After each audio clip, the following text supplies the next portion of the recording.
are rounding out,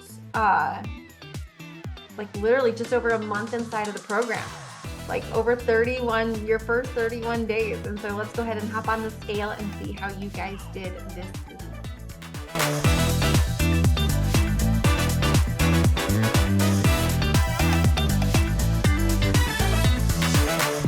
Katie 189.0. Anya 238.0.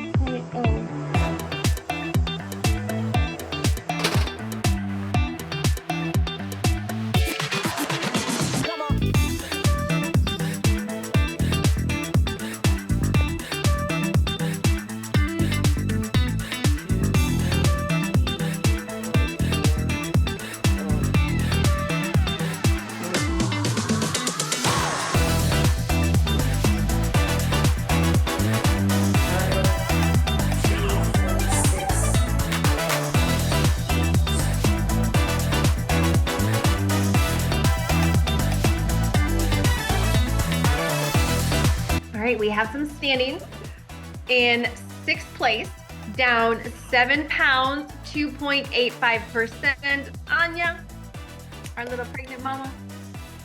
In fifth place, down 11.2 pounds, 4.85%, Svetlana.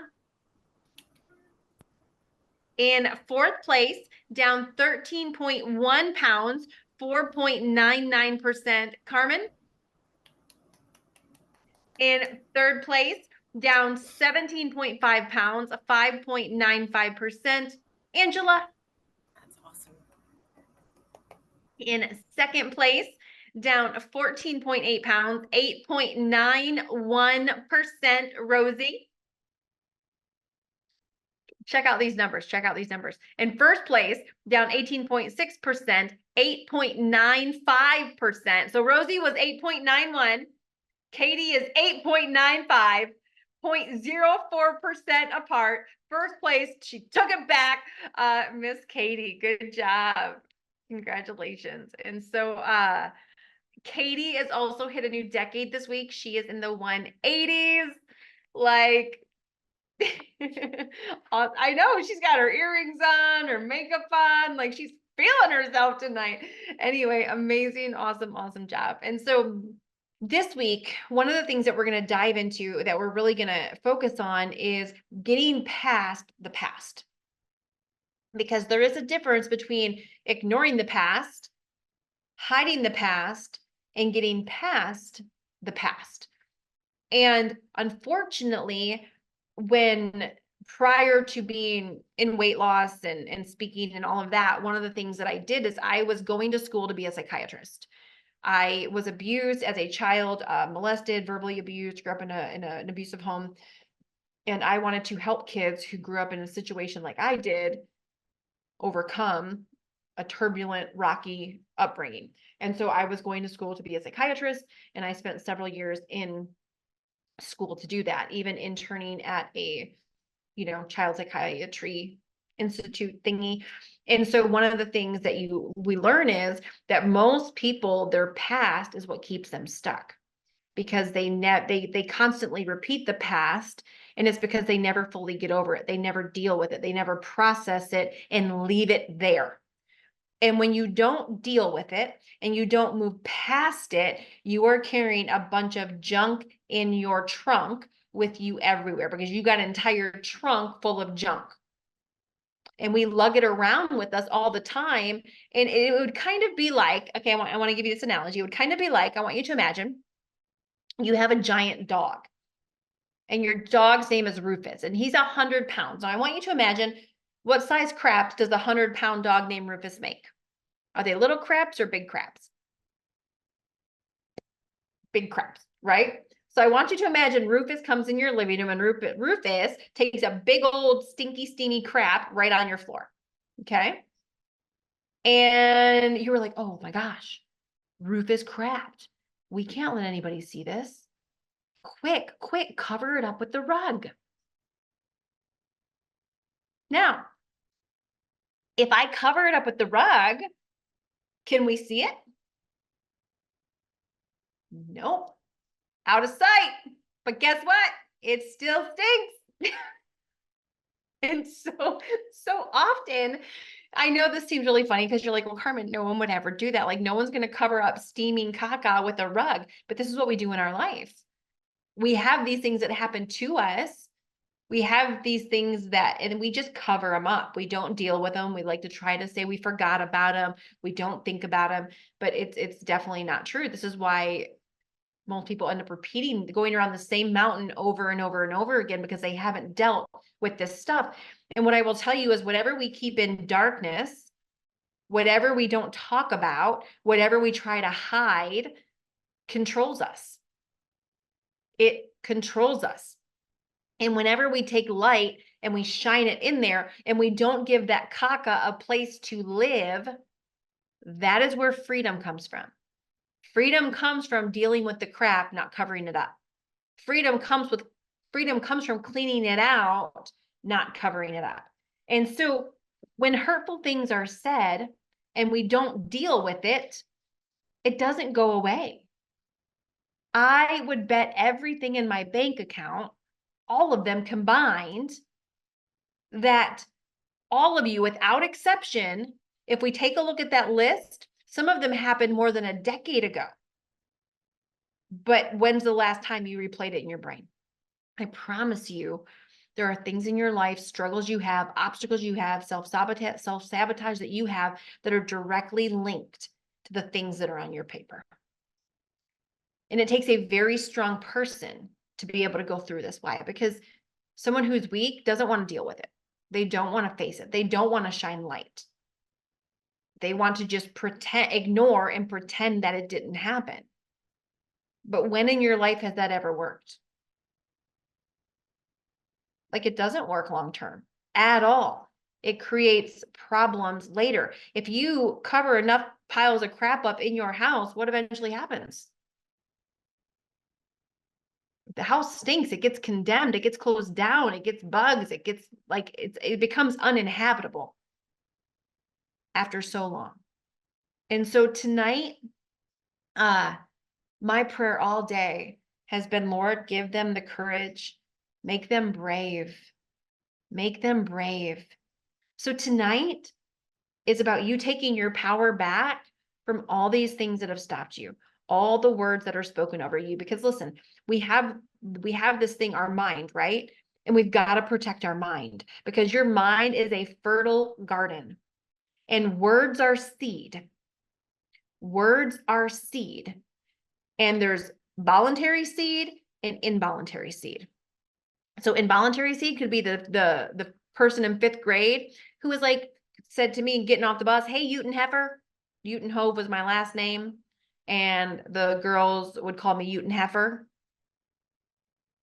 like a cow, you know? And so, and I would make agreements. Yeah, I'm a cow. So they put involuntary seed in my garden. I watered it because my garden is whose responsibility? My responsibility, right?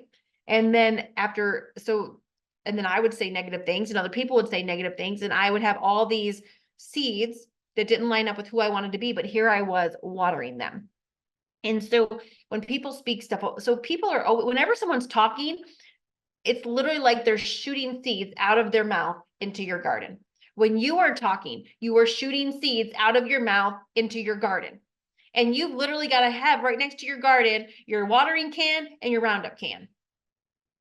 And whenever seeds are spoken, you've got to decide, are these words getting watered or Roundup? Do I want them to take life or do I want them to die? It's one or the other. And by the way, just leaving them alone, they will eventually grow. They will eventually find, I mean, come on, you find weeds finding a way to get through concrete. And all you have to do, if you find a weed that got through concrete, how do you stop it? Roundup. It'll stop. The cement couldn't stop the weed, but Roundup will. Roundup will. And so we've got to start being the gatekeeper of our gardens. But before that, tonight's about starting with a clean slate. As clean as we can get it. And so we've got to clean house. We've got to go to our garden. We've got to go to our mind and we've got to clear up all the things that have stopped us. And the way we do this is okay, here's what this is. And so in a moment, you guys are all going to have a chance to go through your list of things that people have said to you, about you, things you perceived, whether they meant it or not. When it comes to your health, your weight, maybe someone asked you you're pregnant, maybe someone suggested you needed to go on weight, maybe, whatever it was, maybe these are things that people have said to you or that you've said to yourself, and it can go back as far as you can possibly remember. Then the second thing is, once we've admitted it, once we've spoken it, then it's forgiving those people that have done these things to us. Forgiving them. Why? Because so often, listen, some of us have had some pretty nasty things spoken to us. And if you haven't, that's a blessing. But when you don't forgive them, it is like drinking poison and expecting them to die. Unforgiveness only robs and hurts the person who doesn't forgive. So, we ready to get Rufus's crap out of the house? All right. I was really hoping I was going to go last.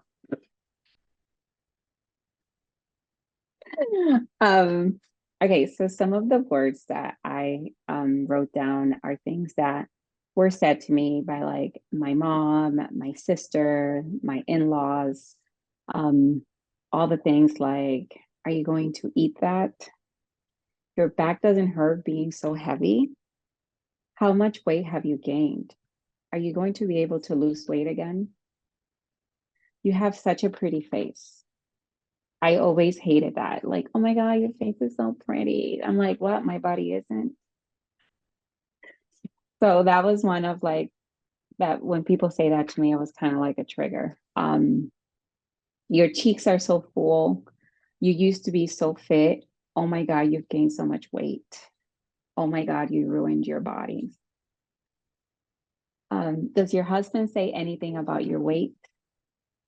And things that I would say to myself would be like, I hate the way I look. I will never be skinny again. My husband doesn't want to touch me because I'm big. He's going to start looking at other women because I'm now like when I met him, I was a size 5 and now I'm a size 16. So it's like things that I made me feel really insecure about myself. And just like being on the other side, it's like, why would I say that to myself? And it's because my own mother, I remember one time she came to visit and she hasn't seen me like, I think it was like a year.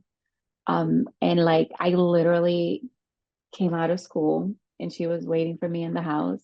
And this woman literally started crying because she said, "You are so fat. I can't believe you ruined yourself." So those are the kind of things that I have encountered throughout the years about my weight from people close to me. So I have a few. Some are directly linked to the weight, some are indirectly, so bear with me. I have like so too bad you have such a pretty face. Good luck finding a guy with your extra few pounds. I was about 175 pounds at that time, so 90, well, at this point, about 70 pounds less. I'm going on vacation. I'll be doing my beached whale. Can you believe I'm smaller than my daughter? I was 14 and about 130 pounds. You've gained weight. I'm not attracted to you. You didn't lose weight. You can't be following the plan. You must have cheated. Your smaller friend lost 8 pounds this week. Digital weight loss training platforms are easy to quit. You're so brave wearing a bikini. Why bother? Try. You've never succeeded in the past. You'll lose weight and gain it all back again. Why do you need to join a group? Can't you do it on your own? Why would anybody love me at this weight? I'm not worth it. Move, you fat cow. I don't have any real reason to live for, so why bother? Cowman is an Amvash. So Amvash is cow man. So they just changed my name. You've been going to the gym 3 times a week with a trainer. Where are your results? You should have lost weight by now. You lose fat before you start building muscle. Your portions are probably too big. Don't keep junk food in your house. They think I only eat junk food at home. Why else would I be fat? They already think that I'm not healthy, not a healthy eater. Might as well enjoy food and indulge. I won't keep it off.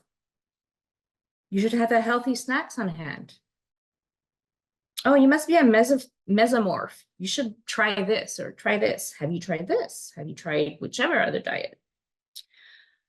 And this happened, I was on the bike path. I see her running. I just started walking at first to start losing weight and it like started coming off. You should try that. It worked for me. And I'm like, no, I'm training for a 5K. So I'm working on my cardio, man. I don't really care about the weight at this point. If it comes off, it comes off. And this one I wrote because it needs to go. And yeah, it was in a really, really bad place.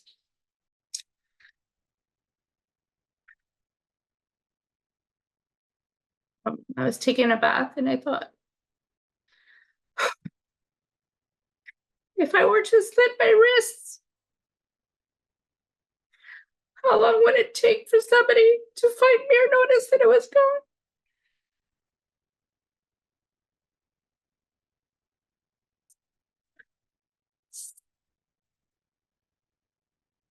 Is that doing this assignment, I haven't had many people tell me, vocally tell me things. I mean, I've had looks, of course. You can interpret looks. However, I realized that the person that's been most negative was myself. So I'll start off with things that people said, and this is all elementary. Locker room setting. My parents are from the islands. Customary, under your uniform, you always wear like a little tank top.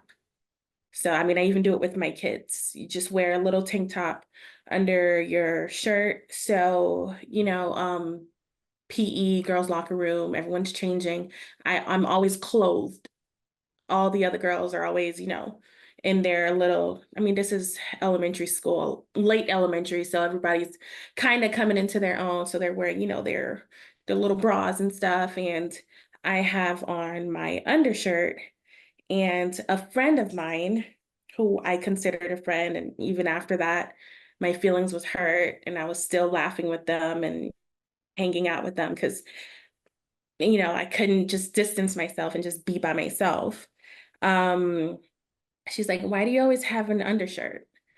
And out loud, but it was a way of humiliating me. Like, why don't you just show yourself? And she knew that I was I was bigger, I was chubbier than all of them. I was the chubbiest out of that little girl's group, fat friend in that group. So it was a way to humiliate me. And I was like, I don't know. And so that was like around 5th grade. Moving forward, a little younger, my elementary, I went to a really small school. My elementary principal knew my whole family.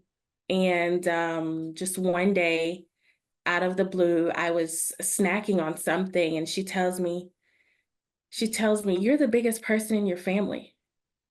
And that's something that I've always held on to. That's something that I don't necessarily compare myself to my siblings or, you know, my parents. However, in a way, I've just always been bigger than all of them. They're, you know, they're nice and eat well, work out, and I'm the oddball out that's always been heavier. So that's the role I've played in my family.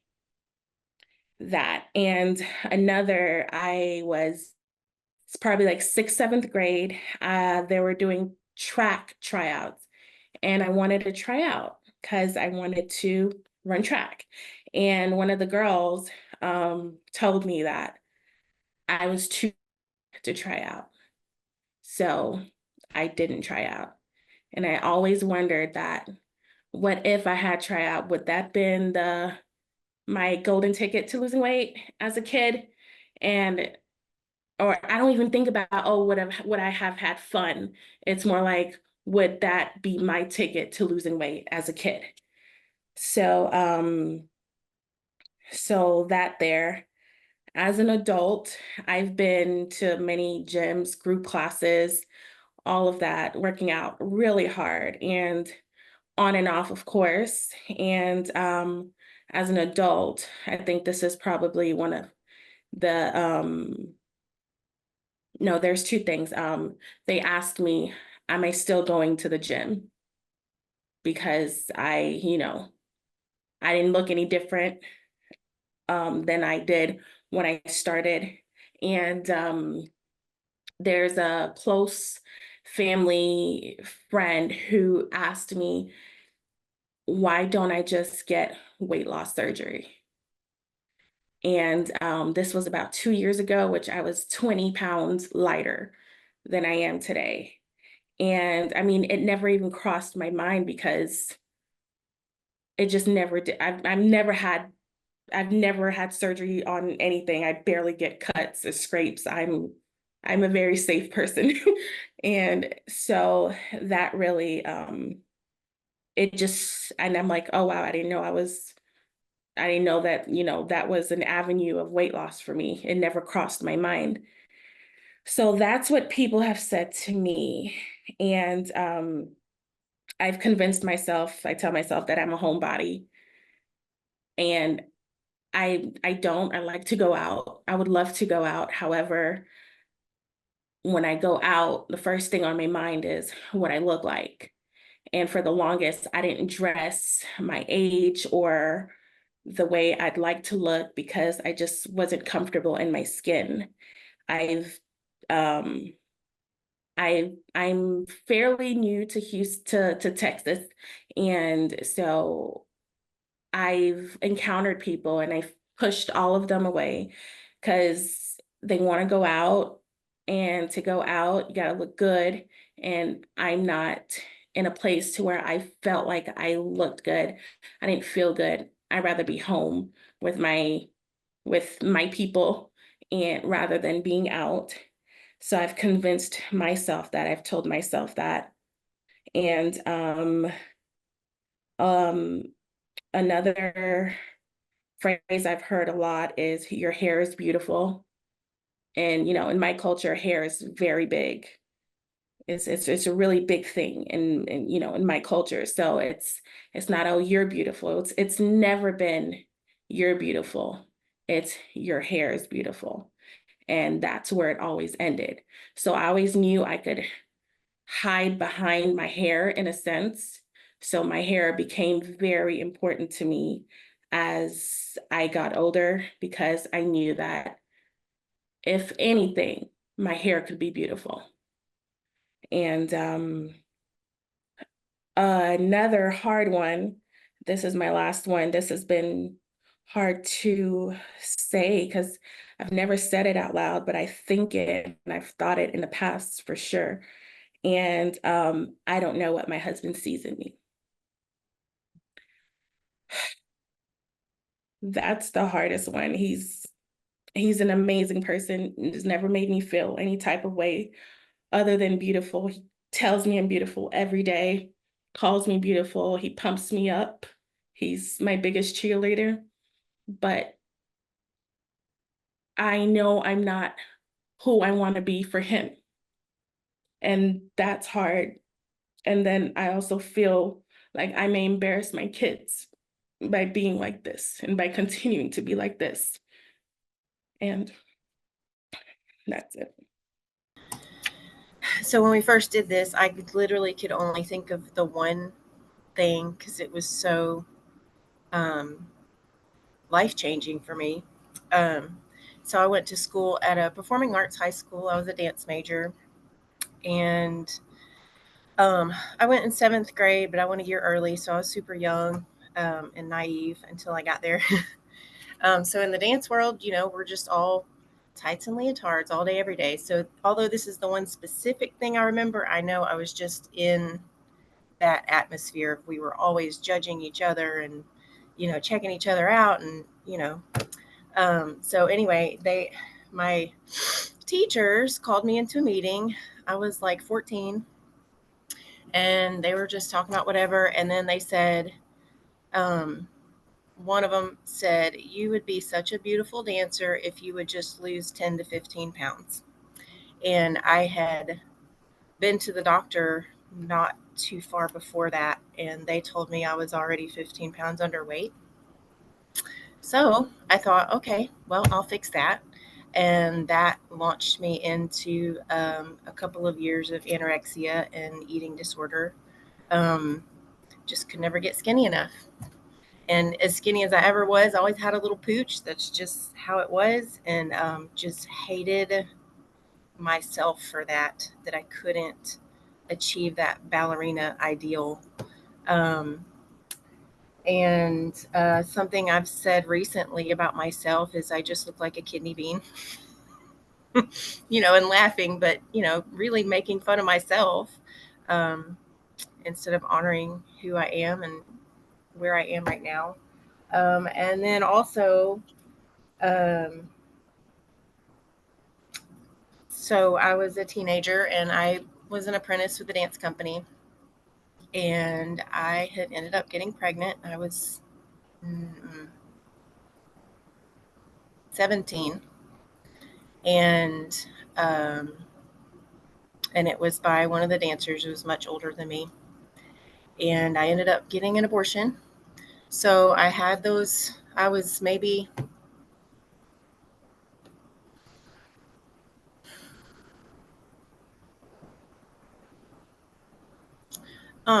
I was 6 weeks along, and made that decision because that was the pressure, and I was terrified, honestly.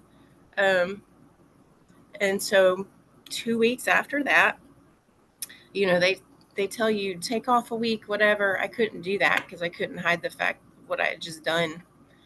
So I went right back to dancing the next Monday, and I was very exhausted, obviously, and had been tired for weeks because I was pregnant. And I ended up getting kicked out of the program. And one of the reasons they stated was because they saw all the McDonald's food bags in my car. And I was hardly eating. It was literally like a fat-free muffin that I was eating every day and a salad, and that was it. And I was dancing 6 hours a day. So to be judged like that was really harsh, and that no steps were taken against, this man who basically, it was statutory rape. So yeah, that hurt a lot, to be judged on what somebody saw, this evidence that I'm just a fatty, and I was never like fat, like back then, not fat at all. So, then over the years, just packed on the pounds. So, those were the big ones. First one that came to mind was this was like a while back. I had gained weight, lost it. I've had ups and downs throughout life. And some bum lady who was sitting outside of a store, and a homeless lady, she's like, "You're a big woman," which it didn't really hurt me. It was kind of funny to me, but it was the first one I remembered. So,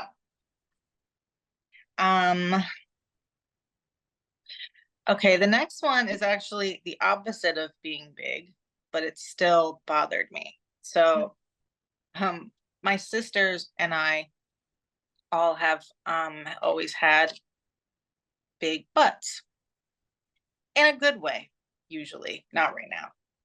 But I had lost weight, and one of my sisters was like, she lives in Chicago, so she came to visit and she was like, your butt looks so small. Does it hurt to sit? And that bothered me a lot. You know, it just did, because either way, like, you don't want to hear negative things about your body. And Leo assured me that my butt wasn't small. But one that I kind of forgot about, my sister actually told me, I didn't hear this, but it was like in elementary school. I had to, you know, they make you do little things on stage. I don't remember what it was, but I was doing something that I had to speak. And apparently this was around the time of that movie Free Willy, and somebody, you know, yelled that out. Didn't hear it, but my sister did. So of course she had to tell me. And I'm sure at the time it kind of bothered me. Probably would have been a lot more if I heard it, but I've had an ex, you know, call me fat during an argument. I used to work for like 15 years at this hotel, and we had to wear these jackets. And one of the captain managers, whatever, was asked me if I was wearing a sweater under my jacket.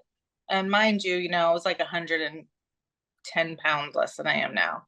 But it bothered me a lot, you know, because I'm like, are you serious? He really thought I was wearing a sweater under my jacket. I really had to pull this one out of my memory. I was arguing with some kids, like, you know, little kid. We were probably like 12. I was a chubby kid. I guess during those like years, those tween years. And they were like singing, you remember Jenny Craig, the commercials? It'd be like 1-800, whatever year it is, Jenny. So they started singing that at me. I can't remember what I did back, but let's see.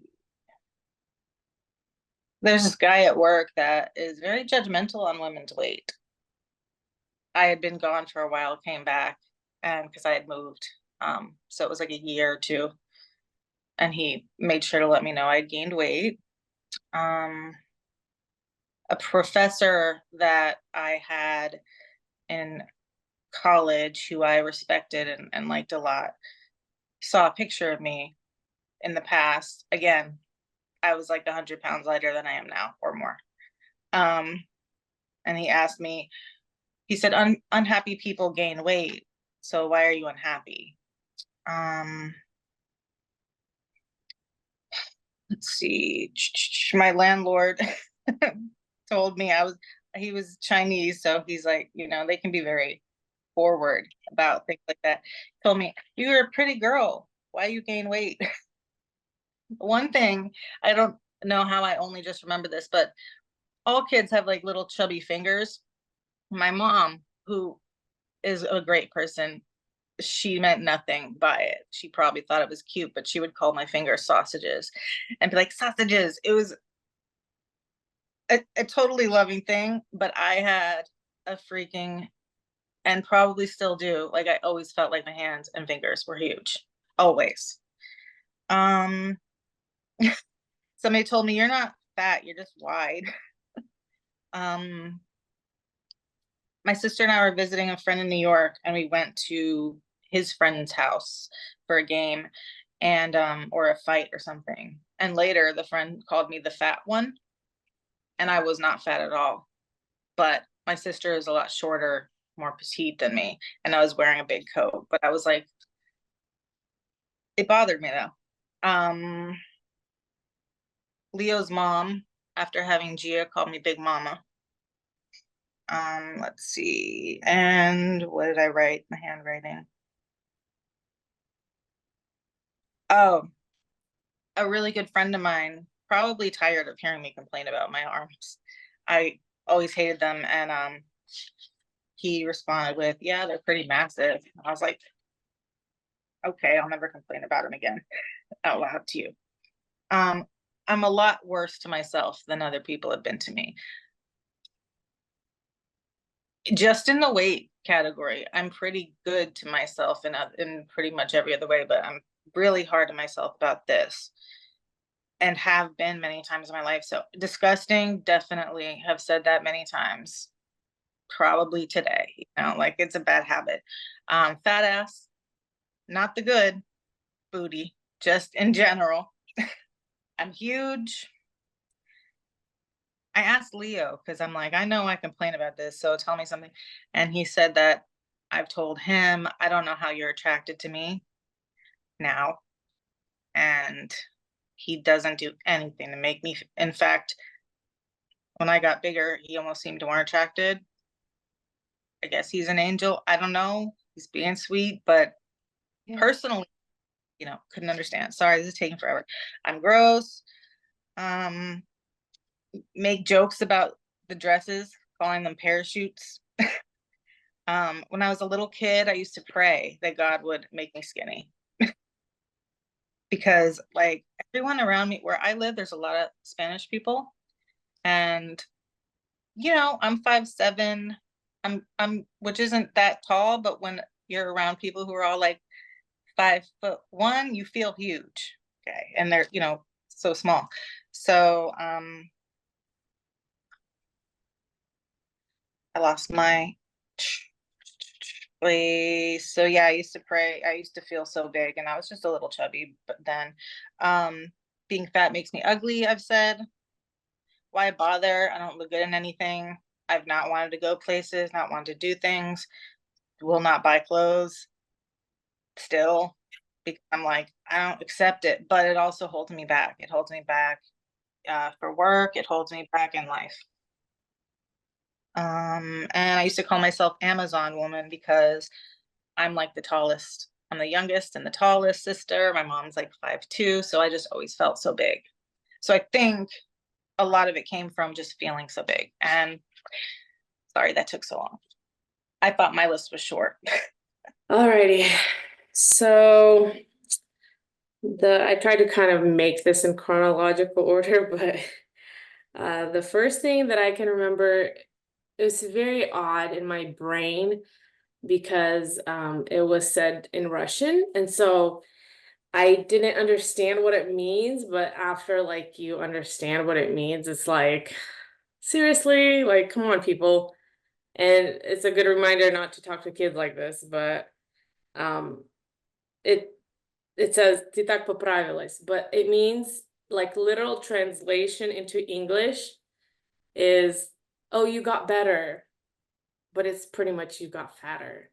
And no one explained to us kids what that means. And so in retrospect, it's funny, but we're like, oh yes, thank you, thank you. It's like, yeah, just not right. Another one that was like a joke, but you don't really get it until somebody like explains it to you, or like my cousin explained it to me one time because they'd be like, oh, your face is so smooth and it has no wrinkles on it. And once again, you're like, oh, thank you. Wow, it's like you look so great. But when someone actually explains what they mean, it's like, come on, I don't know. Just you've got better stuff to do. Like move on, people. I don't know. Another one. This one really stuck with me because I think I mentioned it in my why video, but I see these women gaining weight after they have babies, but I told myself I wasn't going to do that. And after I think I had my first kid, I don't remember where it was. It was maybe, I don't think it was my shower or anything. I think it was just, it doesn't matter, the specifics. The specifics that matter is I mentioned that I got a baby jogging stroller. It wasn't too expensive, but this was after the first kid. And I had an aunt just burst out laughing, like full on laughter. And I was so taken aback.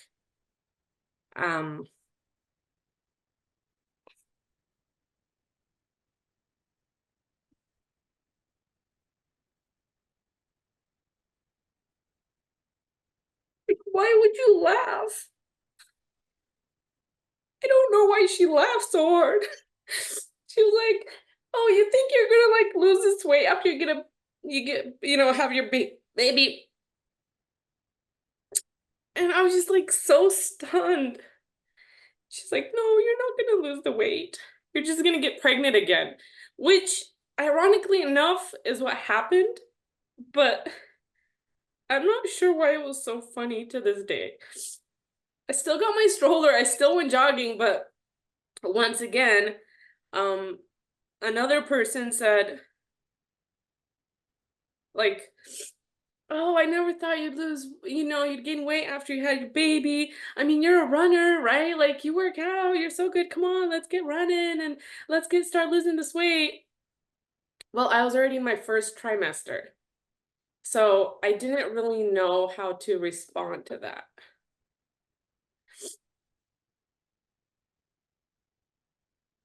Let's see. So are you pregnant? Are you expecting? It's like, no, I have a 6-month-old, so you should just accept your weight and donate your clothes. Like just give it up. Like you should just accept the way you are. Oh, this one really gets to me. It really gets to me. This one, to this day, it happens well, not constantly. I really, like Carmen says, I try not to surround myself with these people or these type of people. But the size 2 people that say, oh, you don't need to lose weight. You look great. I'm a size like 22 or something. I don't know. I don't even know because you stop looking at the tags, but I don't understand why they feel compelled to say that. Like it's gonna make you make us feel better or something. Another person said, oh, I see being overweight runs in your family. So have you thought about how you're gonna like prevent that? Which I never was embarrassed of my family. I love them dearly. And so it was I was like, oh, I guess I should have this preventative plan in place, right? This is like before I had any babies. I think I concur with Anya and Angela too. I think the hardest I am on myself, and because I remember thinking I would not gain weight after I had babies, and so it just constantly like, oh, you're such a failure. I'm so disappointed. If I could just get a redo, I do the things differently.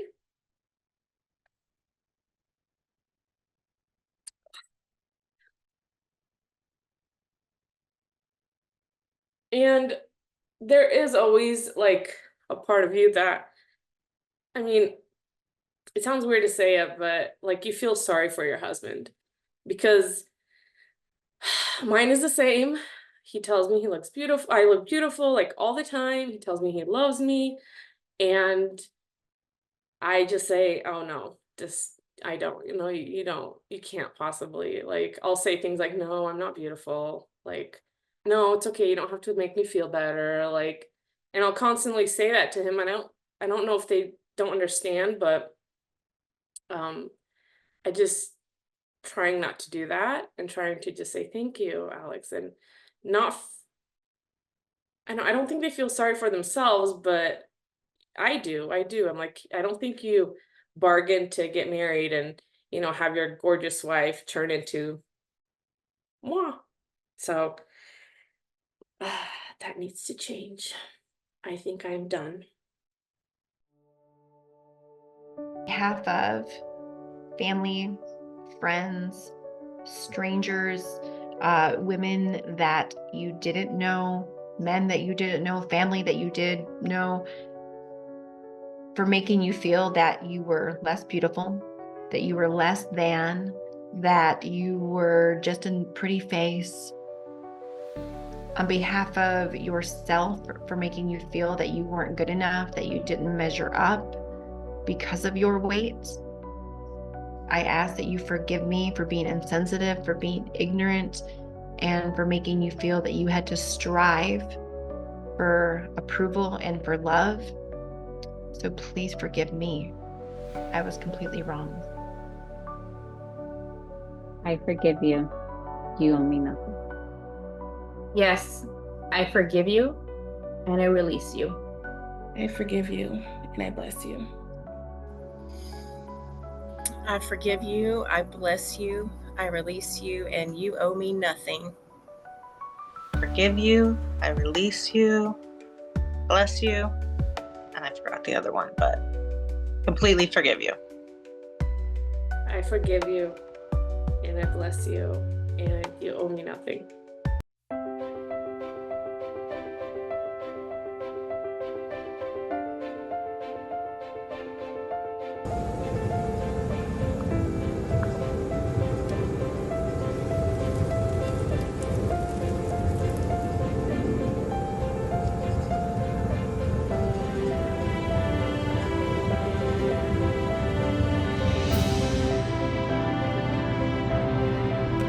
Anyways.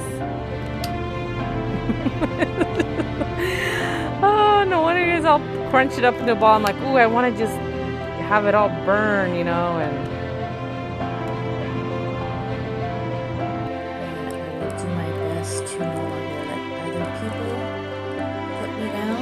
And if they do, I will do my best to tell them to fuck off or hurt. And it's not as cute as an outside fire pit, but it will do the job. So never, never, never again. And I found a song that I really like. I kind of forgot about it for a while, so here it is. It's Believe by Susan Green.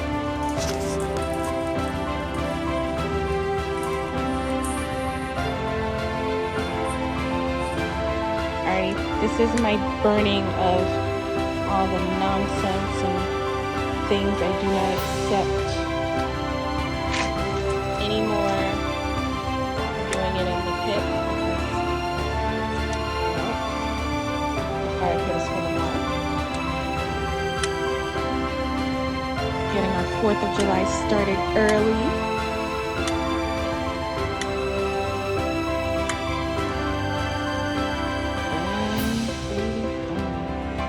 This is really satisfying. I think I'm gonna put this in the fridge.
The truth is, I am beautiful, I am worthy, I am happy, I am grateful, I am sexy, I am blessed, I am honored, my husband loves me and he finds me sexy.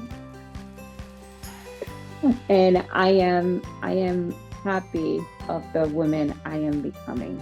And I am can't say it in English, conqueror? Like that, yes. I am hardworking, I am dedicated, and I am going to finish, and I am going to be what I was made to be in this world. The truth is, I am worthy of love. I am beautiful. I am strong. I am awesome. I am sexy. And I am unfazed by others' vision of me. My truth is, I am beautiful. I am worthy of love. I'm worthy to be loved. I am lovable. I am worthy of great friendships. I am strong. I am powerful. I am getting better and better every day. The truth is, I am an amazing dancer and person at every weight I've ever been and every weight I ever will be. I am beautiful. I am sexy. I am lovable. I am formidable. I am freaking amazing and unstoppable. I am diligent and I am disciplined. The truth is, I am beautiful. I am worthy.